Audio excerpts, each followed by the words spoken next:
are listening to Inside Voices on WNHHLP 103.5 FM.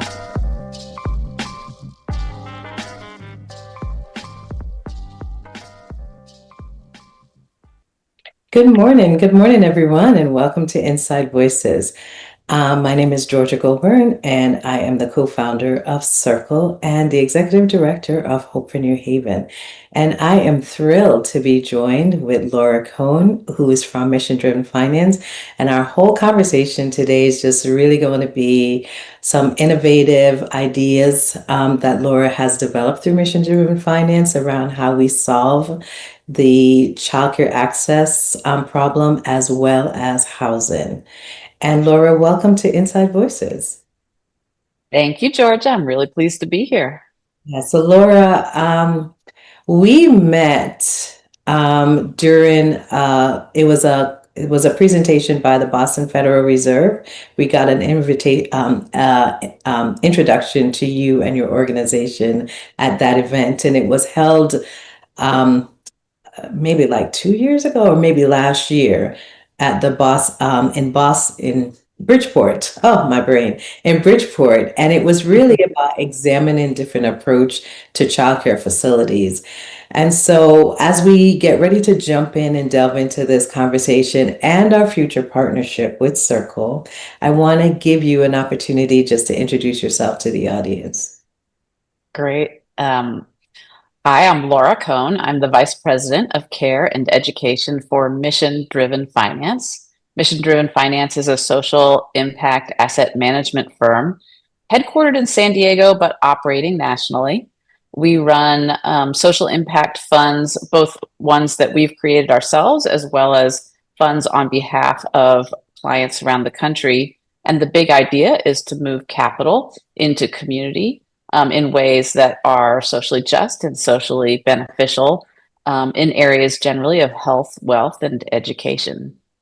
And the fund that we'll talk about today is one that I created within Mission Driven Finance called Care Access Real Estate. Well, why don't we start there and talk about Care Access Real Estate?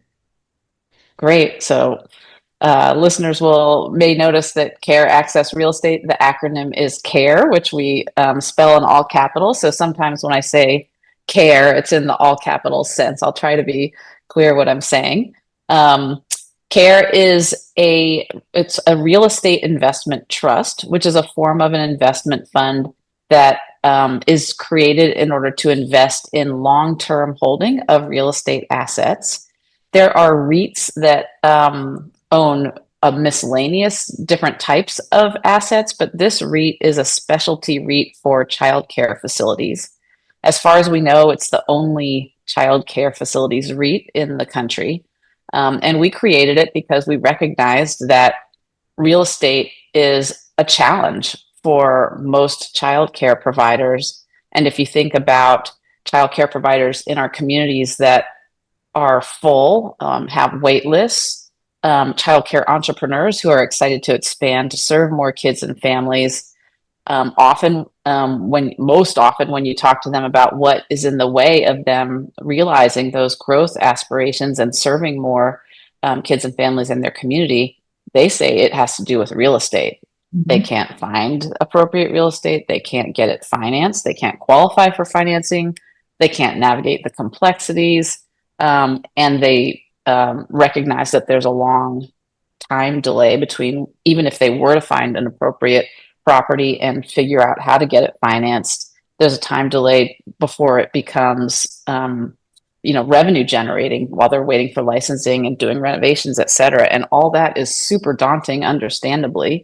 And so what we have in our childcare community is really locked up capacity that we all want to unlock and give an opportunity for those childcare entrepreneurs to grow and for there to be more childcare in our community.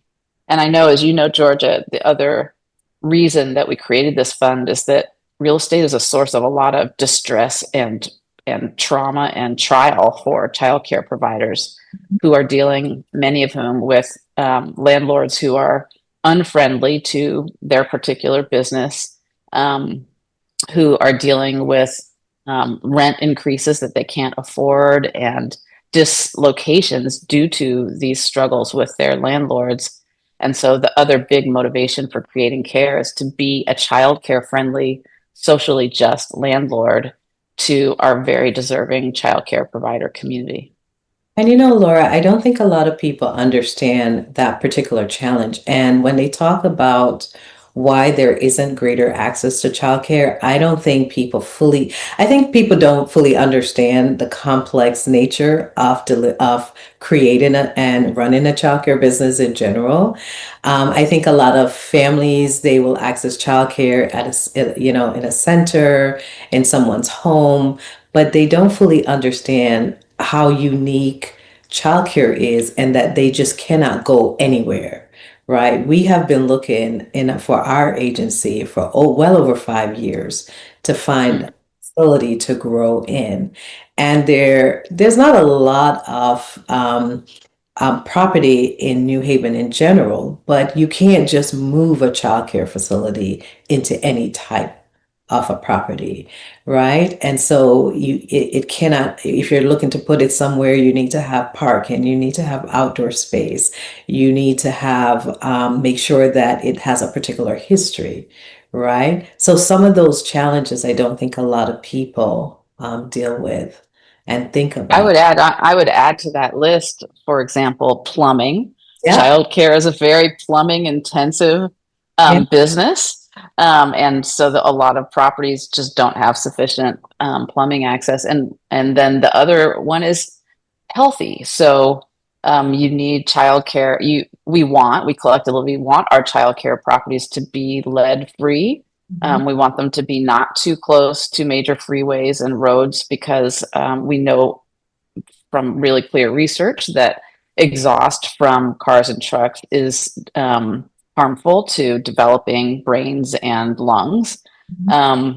We want there to be lots of ventilation and light. We have big aspirations collectively for the right spaces for our children, and those are hard to navigate for someone who's in the everyday business. They're running a childcare right now, which is a demanding role, and so expecting that providers, especially our small to mid-sized childcare providers operating in houses or in their first center community, will have the wherewithal to find optimal space it's asking a lot.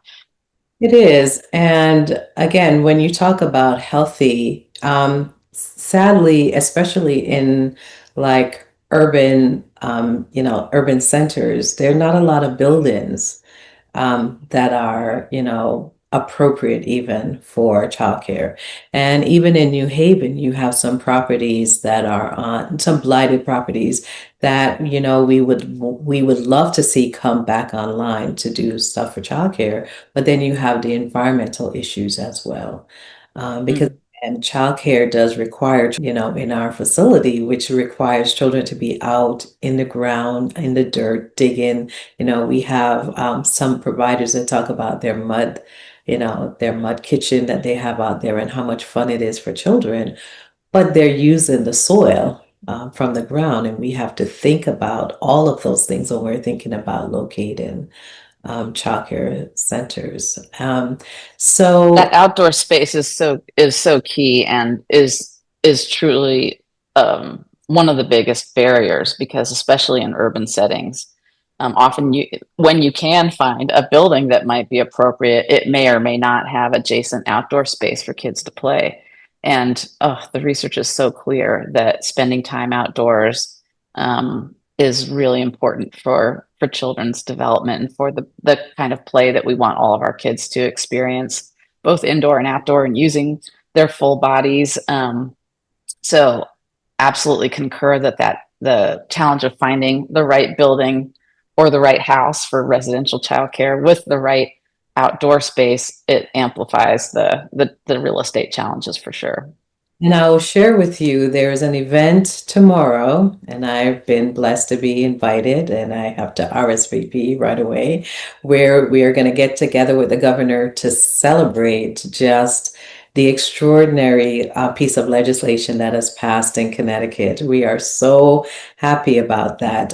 There's about minimally $200 million that's going to be put aside for childcare, for the childcare and early care system. And that is going to invest in creating, advancing access for parents, making childcare affordable. Laura, in 2028, families who are making less than $100,000 will not have any childcare cost, and families making Amazing. $100,000 and above will only pay 7% of childcare in Connecticut. So it's an extraordinary investment that Connecticut has made, and one of the big investment that they've made is around the facility bond funds to create facilities, because they recognize that, as we've just previously discussed, it's not very easy to identify a location and then convert it into childcare facility. And that's a part of the issue that is creating scarcity in Connecticut. It's just a lack of access. And one of the things, all of this work comes out of the Blue Ribbon, the Blue Ribbon work that we did in Connecticut some 2 years ago. And one of the things that parents mention, and they've mentioned it in like local surveys and statewide surveys and national survey, is that their preference for infants and toddlers is a childcare facility in a family child. And that's really the work that Mission Driven Finance is pioneering with this real estate investment trust. So can you talk about what you have done so far, what Mission Driven Finances has done so far, where you've operated, and just talk about the portfolio of childcare facilities that you've created? Yes, I'm excited to. But before I go into that, I just want to say I'm so impressed with Connecticut, with the legislature, the governor, and the advocates for this huge achievement and the creative way that you all figured out how to finance that extreme need by families to have access to childcare. Just really excited for you all. And I can say that there are only a few other states that have made such an investment: New Mexico, Vermont, chief among them. And it will unlock a lot of parental demand for childcare, because all of a sudden licensed quality childcare will be available to more families. And so demand shoots through the roof. And when demand goes up, you need to increase supply. And the way you increase supply of childcare, you need physical square footage. You need a footprint for childcare in order to meet that that new oncoming demand, because of this amazing investment that you all are making. So I'm so glad that they paired that with the bond fund, so that facilities are on the table. And I'm pretty sure I'm not misspeaking, but it's about $80 million over the next 5 Outstanding. years that Connecticut will be making bond funds available to improve and invest in childcare facilities. So it's extraordinary. I'm pretty excited about that. Listeners may understand that it's common for bond funding to be used to build K-12 schools. Mm-hmm. It is not common. In fact, I'm sure it exists somewhere, but I'm not aware of another state that is utilizing the bonding capacity of the state in order to expand the real estate of childcare. So it's really, really thoughtful and smart for Connecticut to be investing in this way. And I will Well, you asked me about, oh, go ahead. Yeah. No, go ahead. No, I just wanted to say that Connecticut has a history of using bond fund to build childcare facilities. We have just not had the funding in the past several years to put in play that infrastructure to make bond funding available. And so to the extent that, Connecticut is leading the way in some of these very progressive ideas about how to utilize state investment to build their childcare capacity, I do want to shout out my state and to say, yes, you should. And to say, yes, that historically has been a program in Connecticut. But go ahead, talk about the family childcare facilities. Well, I think it's a good segue actually, because bonding capacity is generally most utilized by large nonprofits and other highly capable, more institutional providers of education or childcare in this case. And so, where does that leave a really important segment of the market, which is residential childcare or family childcare? You mentioned just a few minutes ago that parents' preference, their top preference for formal childcare for infants and toddlers is in family childcare homes. That's licensed care that takes place in a house, in a neighborhood, in a community. And it can be more home-like. It's a smaller number of kids, usually between 6 and 12. And it's a part of our childcare ecosystem, our childcare community, that has been, overlooked and underinvested historically, and underappreciated, I'll even say. Yet I think there's a corrective happening now in our general attitude about the value and importance of family childcare as a key part of our neighborhoods and a key part of our childcare ecosystem. And so CARE, as a real estate investment trust, we're set up to own both buildings for childcare centers, but also houses for family childcare. And in fact, we launched with the residential side of our operations. Today, we own 22 childcare houses, and 20 of those are occupied by amazing women running childcare businesses in our houses as our tenants, with their families, of course. And it's been an incredible experience. So these are childcare entrepreneurs who were stymied in many cases from even getting their business established, let alone growing it.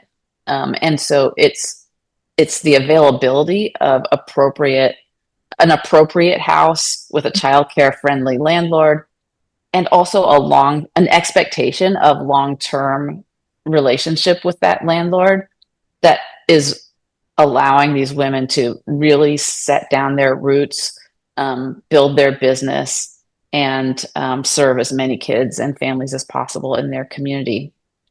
18 of our houses are in Las Vegas, Nevada. And the women there are amazing. It's incredible to realize, but Las Vegas, which is a 24-hour culture, which means there are working parents who are working around the clock in that city, and yet they had only 39 family child care homes in the whole county when we started our project, which is an artifact of, first of all, there being a lot of homeowners associations in the city, but also that the state regulations only allow family child care to happen in houses, and family child care providers just couldn't get themselves established in homes that were appropriate for child care. So the state invested in Care Access Real Estate alongside our impact investors, and we have, as I said, bought 18 houses, renovated them to be childcare ideal. That often means knocking down walls between a couple of rooms. It often means adding a half bath in the new childcare designated space. It means adding a mini split HVAC unit, because we want the climate control in that childcare space to be optimal, and making sure there are direct doorways to the outside and a big shade structure. It's Las Vegas after all, right outside that door for outdoor classroom and outdoor play. Hopefully even in the heat of summer, we put a fan under that shade structure as well, to help make it usable year round as much as possible in Vegas. So those houses are amazing and operating, and the businesses in them are growing. We also have 2 houses in Western Colorado, and they're part of an affordable housing development. So an affordable housing developer decided that, recognized that there was a shortage of housing in this community called Ouray, but also a shortage of childcare. And so as they built out their new community of 21 houses, they built 2 of them specifically for family childcare operations, sold those houses to Care Access Real Estate, and we're leasing them to two amazing women who are building their childcare businesses in this community that previously had no licensed childcare in the whole county of Ouray. So that's another great example. And we also have two houses in San Diego. We're really excited about the prospect of potentially doing similar work in the state of Connecticut. And that's a perfect segue, Laura, because we were very interested in your work, specifically because of how you talk about shifting power through capital. And one of the things we are interested in, especially Circle as an organization, working primarily with providers of color and women of color, is making sure that they have access to capital first and foremost, access to capital to build their business, but also access to capital as a way to build generational wealth and community transformation. Our organization is about community transformation, and we believe that the community is best transformed when we engage the people who are in the community to have ownership and agency over what their community looks like and how services delivered through their community. And that's what's really very powerful about the work that you're doing. So can you just talk about what that looks like in practice, especially when you're working with community, like a community investment initiative like CARE, and even when you're working with community organizations or what you reference as anchor agencies like Circle? Yes, excited to talk about this. Stop me as I talk if you want me to dig in on anything I mention. So we've created this enterprise, Care Access Real Estate, with real intention to share power with the communities where we're working, and specifically with our childcare tenants.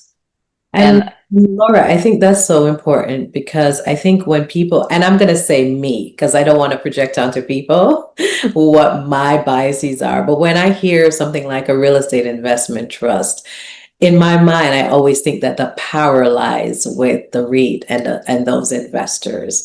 So, how do you, and again, in your conversation, just disabuse me and anyone that's listening as to again, because that's why we really love mission-driven finance. It's how do we disabuse people of that notion, and what does that really look like, that power sharing?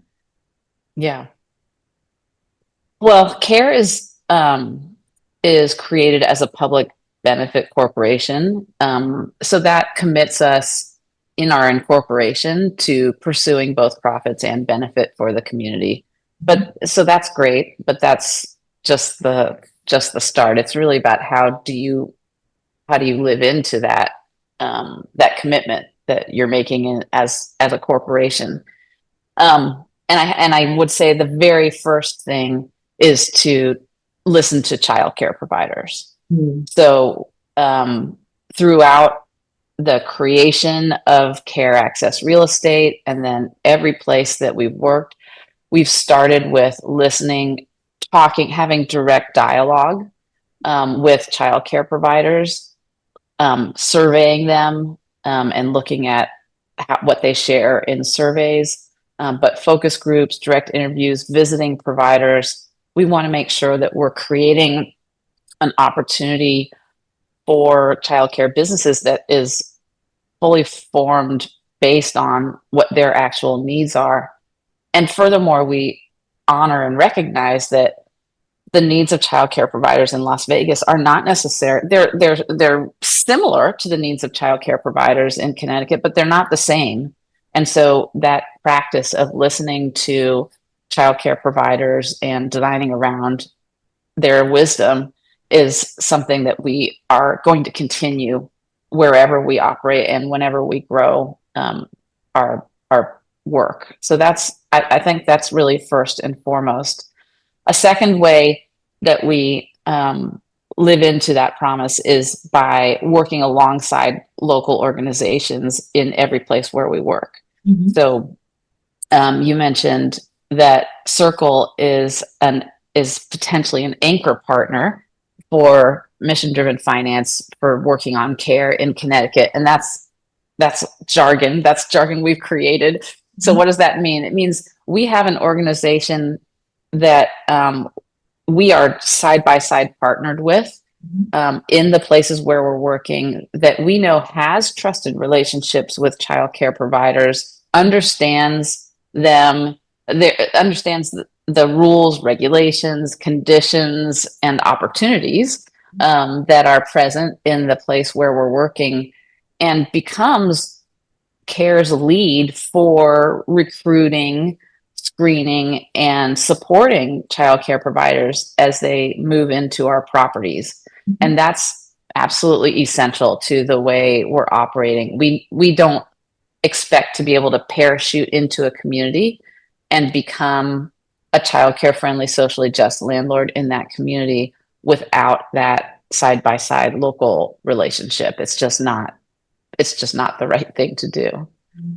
And Connecticut has been, well, advocates, and more specifically being led by All Our Kin, has been doing that work to create legislation around what landlords can or cannot prevent in their property as it relates to family childcare businesses. And so again, I think another opportunity, and there are multiple opportunities that the CARE, and we've already branded it CARE Connecticut, CARE Connecticut. Good. Provide.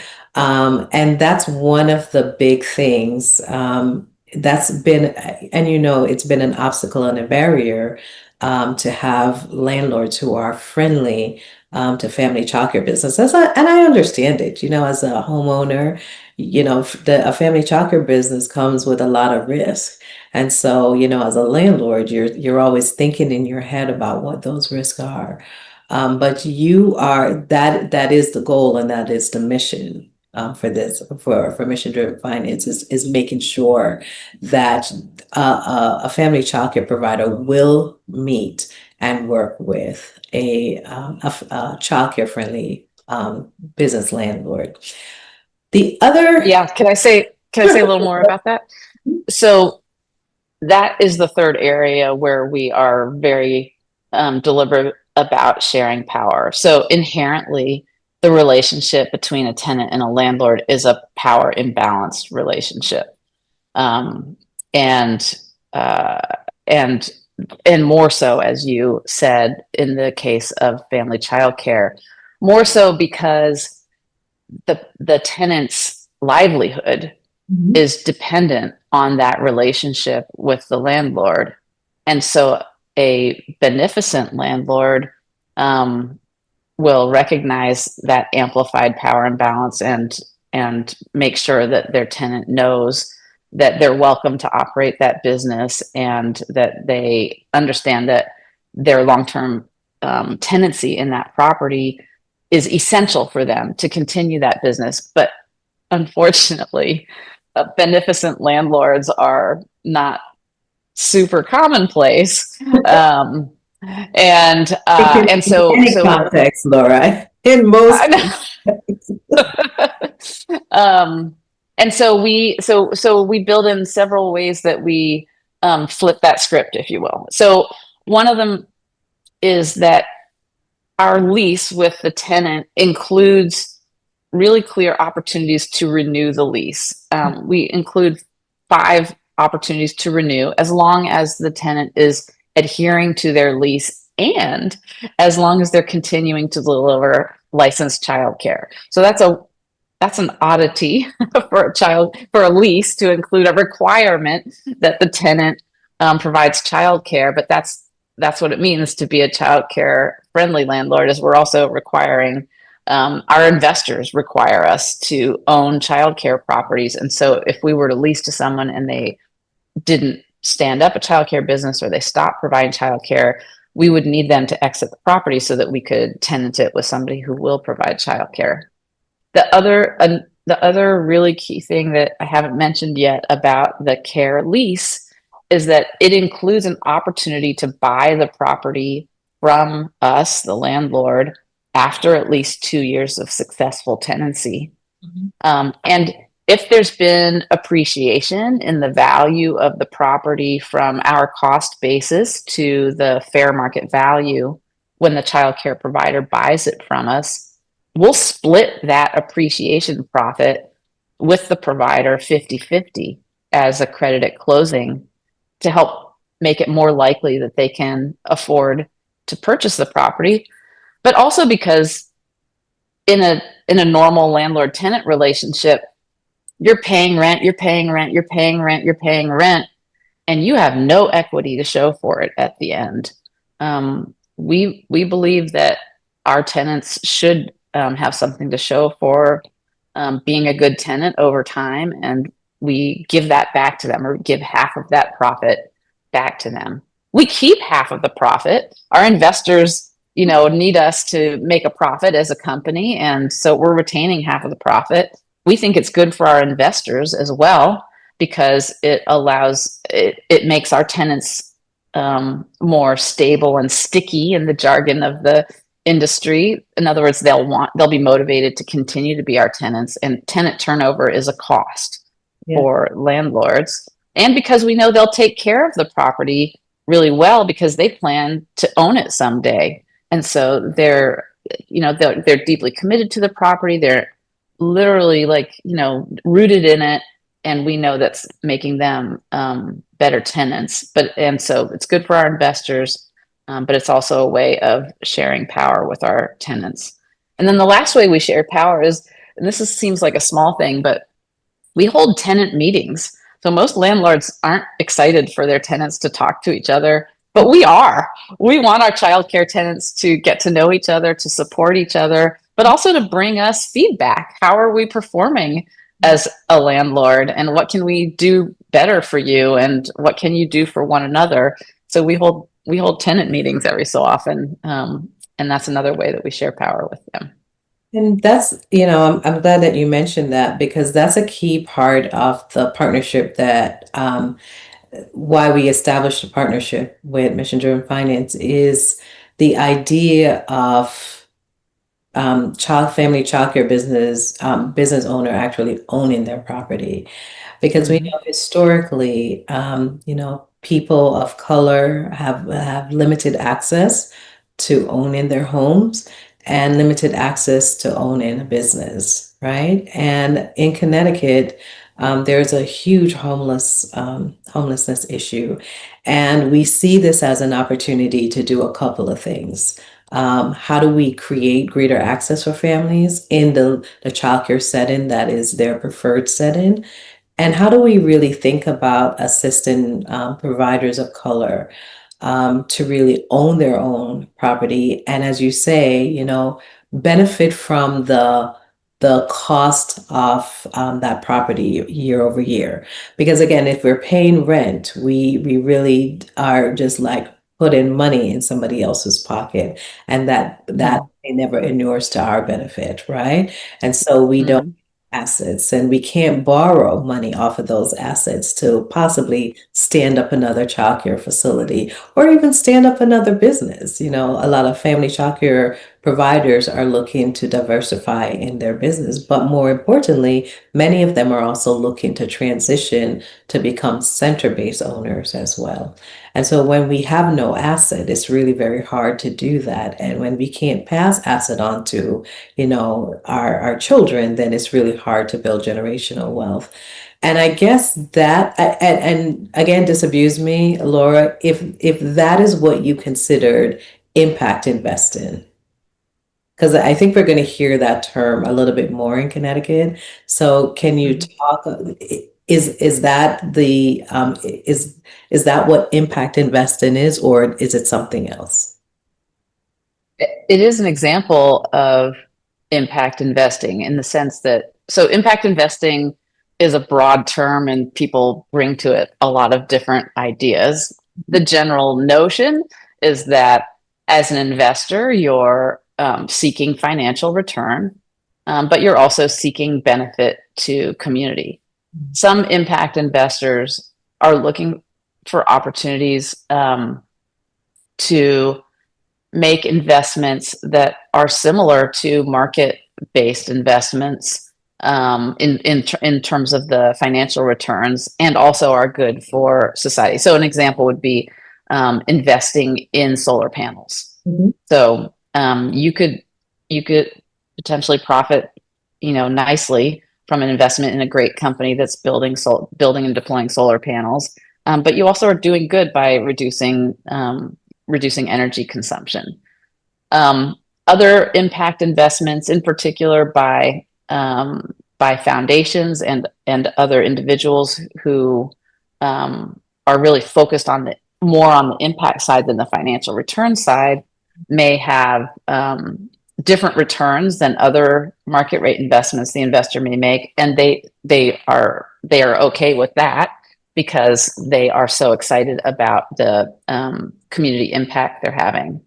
In some ways, impact investing can sit for a wealthy individual or a foundation or an investment firm in between their philanthropic investments and their market rate investments.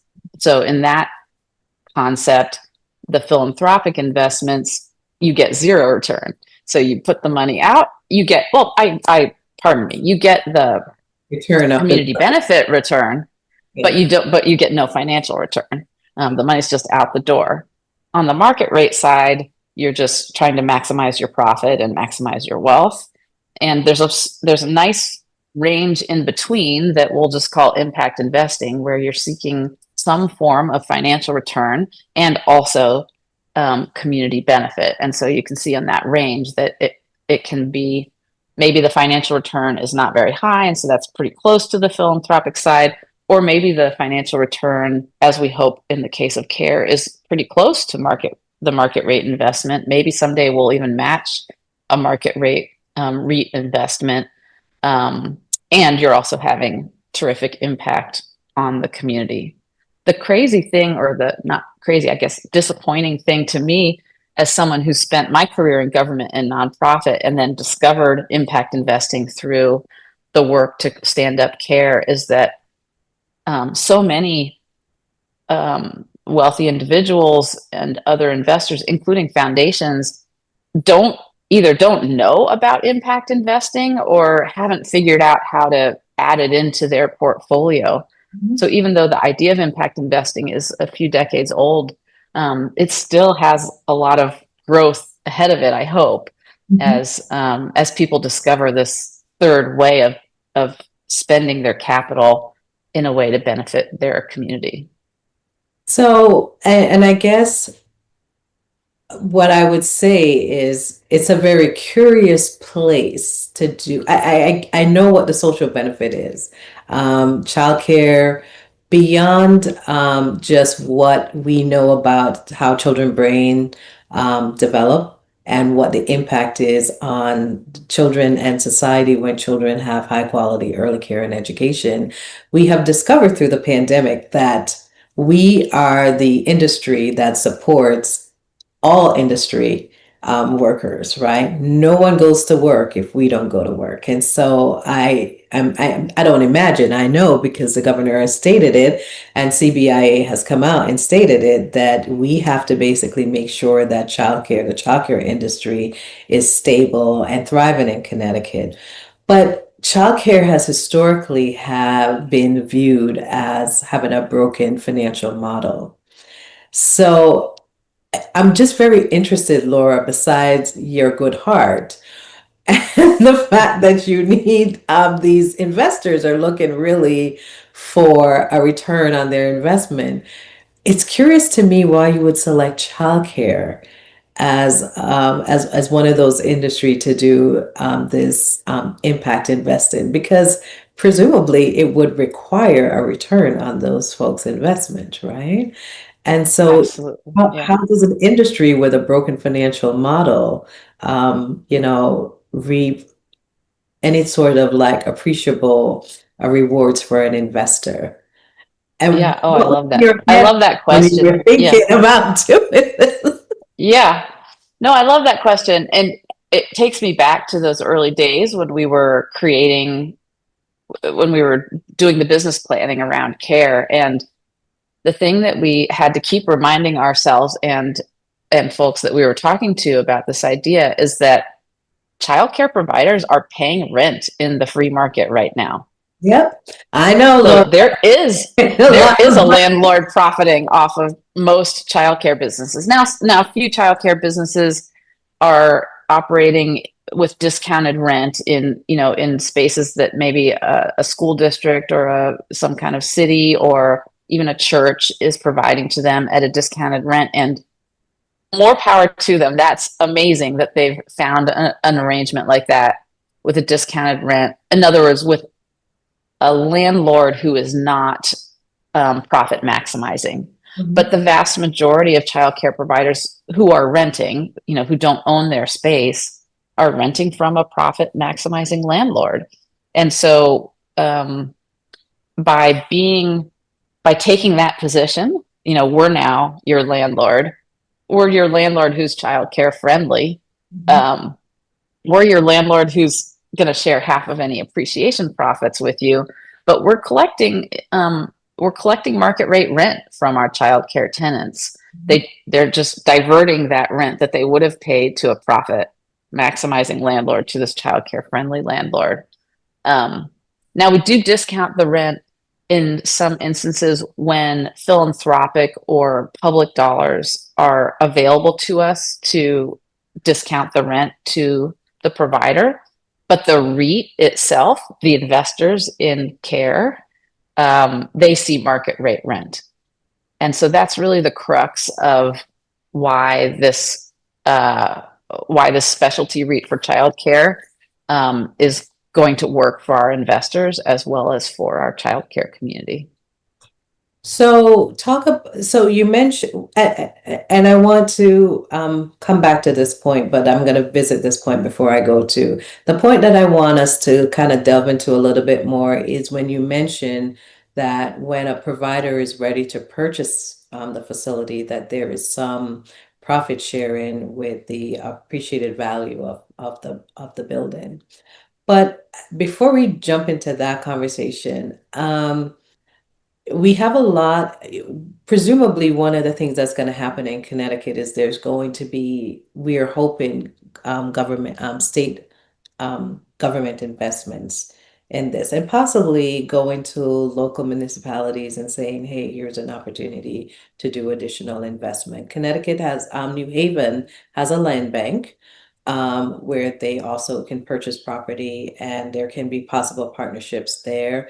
In addition, Connecticut, New Haven, I keep saying Connecticut, but New Haven specifically has made childcare, um, family childcare businesses, they give it zoning by right. So anyone can establish a family childcare business anywhere in the city without having to go to zoning for any kind of variance or any type of approval. So that was really very great for New Haven to do. And the Mhm. backdrop of that is that Connecticut has now established a large family childcare center this legislative session where family childcare can petition to have an endorsement of not just serving 9 children, but 12 children if the facility is large enough. So again, Connecticut is making these incredible investments.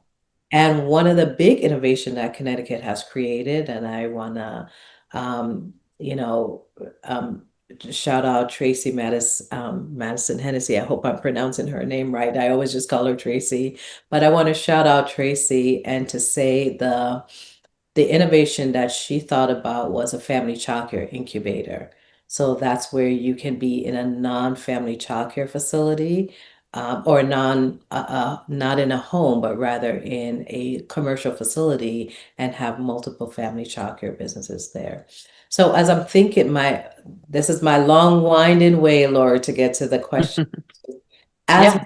thinking about public investments, I guess I don't know, how would you address the folks' comfort level with charging um, rent? And or I guess how would you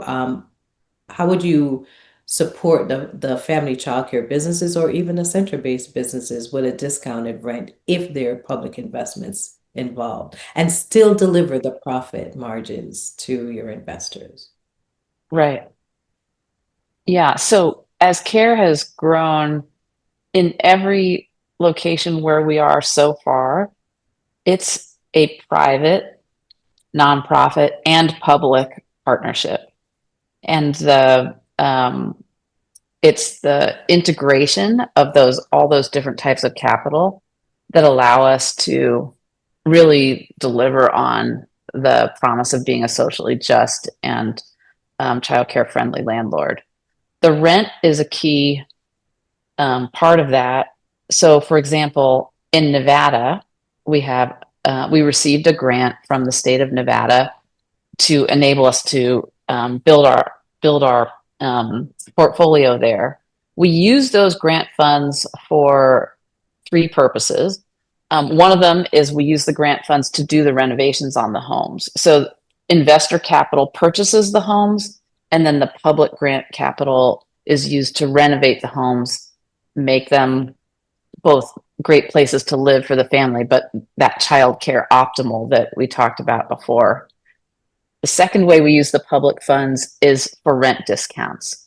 So we know that our tenants, when they move into our property, it's going to take them a little while to get their childcare license and build their enrollment in their business.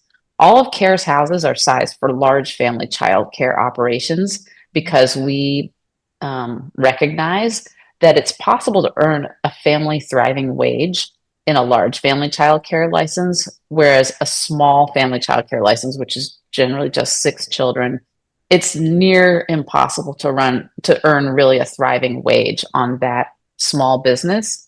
Whereas the 12-kid license, those extra kids after you pay for the assistant, it's all profit. And so you can generally earn, we'll see what we learn about Connecticut, but it's possible in Nevada to earn $70,000, $80,000 net profit. That's after expenses on a large family childcare license.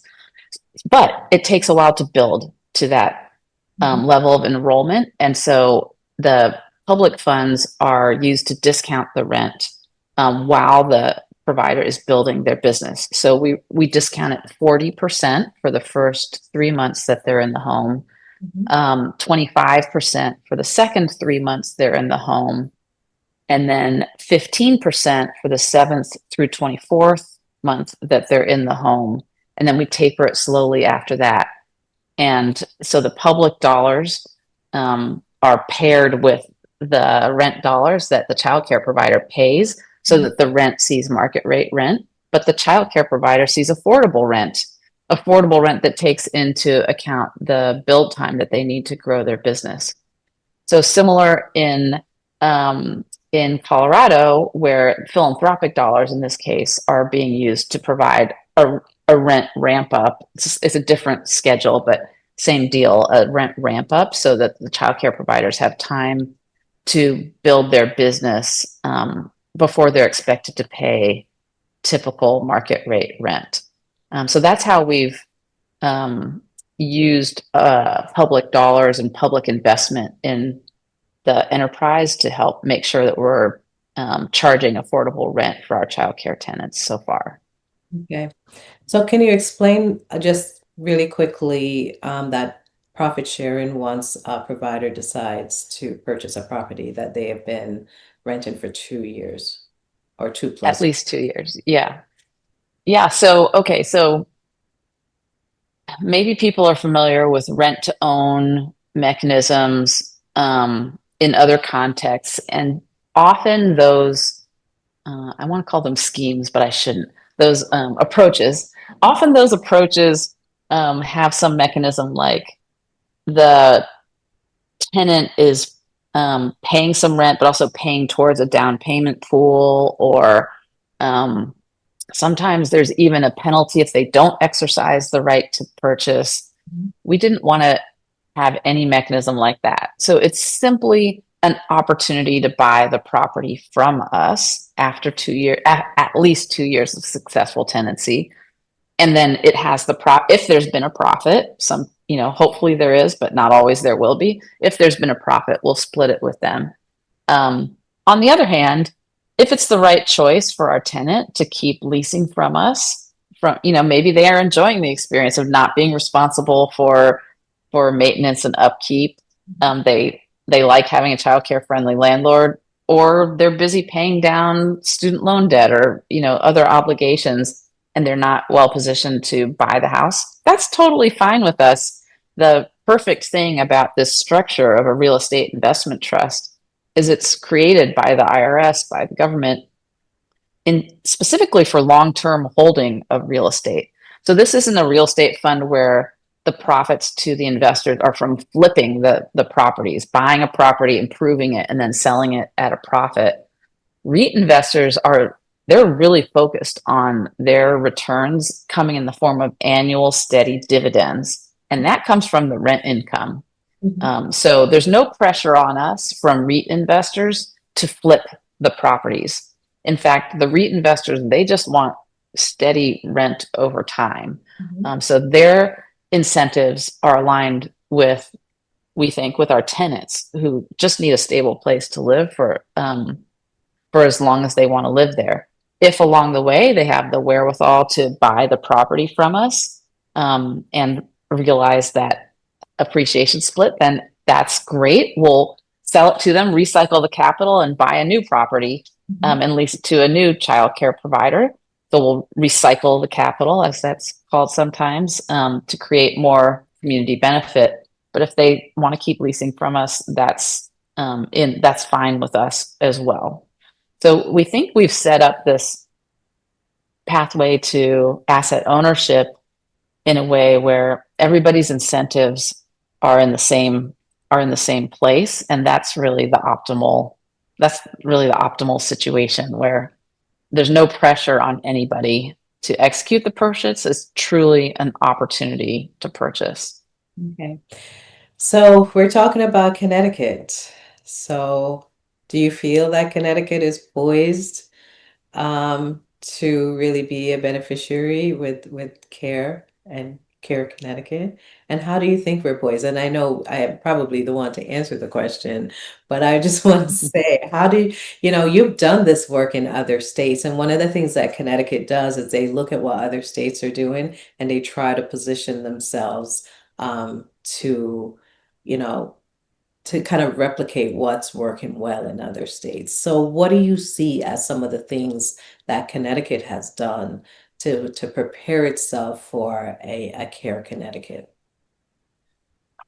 So we're looking for a few things when we are looking for where CARE should show up next. And there is a lot of demand for CARE to come to states and communities across the country. But what we're looking for is political tailwinds. And Connecticut has that in spades, and even more so over the last few weeks as Connecticut has invested in its childcare system, made it more likely that childcare providers can create thriving businesses and create this mechanism for investing in childcare facilities. So this is a state that knows it needs to expand the availability of childcare and recognizes that in order to do that, it requires public participation. It's not going to be accomplished on the backs of working parents and childcare providers. Amazing. The second thing we're looking for is great partners. So as we discussed earlier, CARE relies on really terrific on-the-ground partners to be the primary source of communication, contact, and trust with our potential tenants. And we believe we found that in Circle and other related organizations in Connecticut. We feel really good about the possibility of working alongside the on-the-ground partners in Connecticut, knowing that you understand what we're doing, you can translate it for providers, and you can help assure that they will thrive when they move into CARE spaces. Those are the essential roles of the on-the-ground partners, and we're excited about the possibilities in Connecticut. And then the third area that we need to figure out is investors. So we need capital in order to purchase and operate the properties. We think Connecticut's a great place to look for capital partners, both for the initial planning process that we're looking to undertake with you, Georgia, but more importantly for the long-term strategy. So investors who are excited about this impact investing opportunity, and public resources as well that can be brought into the capital mix to make it work for all parties. Those all seem really promising for Connecticut. So we're in a discovery phase with you, and we're very optimistic about the findings. We're optimistic as well. And again, as you said, we have a lot of not just political, but business headwind as well. And so in our last few Tailwind, I hope. Tailwind. headwinds. My goodness, I'm so accustomed to headwinds in this word. That is great to have the wind behind your back. That's right. So, just in the last minute or so, Laura, can you just say, just share with us again what we you would like the audience to fully understand about the work that mission driven finance. You've given so much information, and even though we've spoken so many times, I always learn something new. But just to do a wrap and to say what's the most important thing to understand about this work and why it's critical to engage in this work. And we only got a minute. I know we do. I mean, I think I would say care is novel and new and unusual. And so I'm just excited to work alongside of Circle and see how the community, how the state, how the government folks respond to the opportunity to do this novel thing, and how it will help you all help Connecticut achieve its objectives for kids and families, working parents, and the childcare providers. Well, that will be the perfect last word, Laura. Thank you so very much for joining us. I look forward to our work together, and thank you to the audience if you're listening to hear. Have a good one.